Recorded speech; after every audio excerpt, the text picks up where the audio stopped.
Permanent contract vacancies are up 13 and 7% respectively, and that's through August and September according to ONS. Now, vacancies obviously hit a record high between July and September. All areas across financial services are experiencing unprecedented growth as they bounce back from Brexit. And what we're seeing is the companies that are showing the most ambition and taking the most risk to drive their growth strategies forwards, they're the most appealing to candidates. So from a procurement recruitment perspective, we're seeing probably the most growth and demand in the financial services and management consultancy sectors, and there's a real demand for good polished consultants and SRM professionals at the moment. I've actually been retained on a number of appointments in the last few months. We've also seen real resilience and growth in the banking and insurance sectors as they continue to go from kind of strength to strength. And what they're really looking for is very well-rounded procurement professionals. Yeah, so I think it's had a really positive effect on the talent pool that we've been able to recruit. Historically, the financial services sector would have been quite rigid, quite corporate, quite 9 to 5. Most of the time the candidates would have been required to be in the office, which would have meant that they'd have probably had to have lived in or around the city. What the pandemic has shown businesses is that working from home can be just as productive, if not more productive, than as being in the office. And we're seeing more of a hybrid model now, so it's unlocked a brand new talent pool really that perhaps wouldn't have been able to be attractive before, which has meant that businesses have really benefited in the long run because they're able to attract the best talent, not just the talent that's available in that geographical talent pool. So the war on talent's fiercer than ever. We're seeing well, initially at the beginning of the bounce back from the pandemic, there were a number of available candidates, and business probably benefited from that from the start.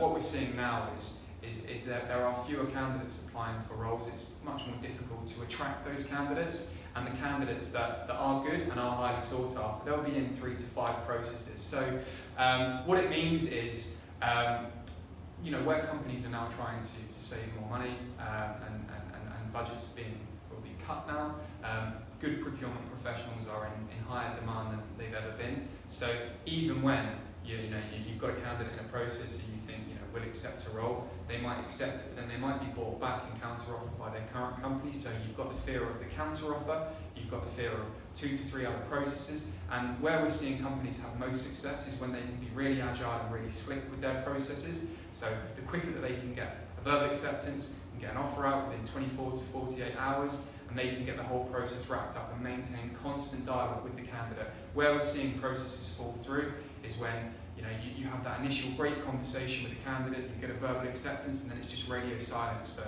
7 days or more.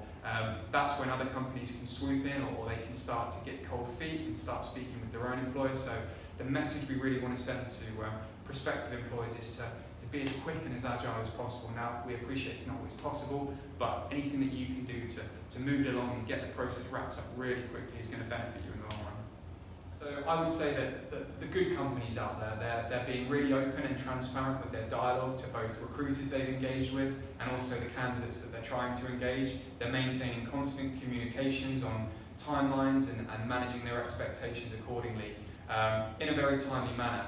On the other end of the spectrum, you've got the companies that aren't communicating with their recruiters and their candidates, and they're losing interest. I mean, a good candidate, we say as an industry standard, will probably lose interest in an opportunity within 48 hours or less. So the more communication and transparent dialogue, and the faster that you can move as an organisation, the better you're going to benefit from it.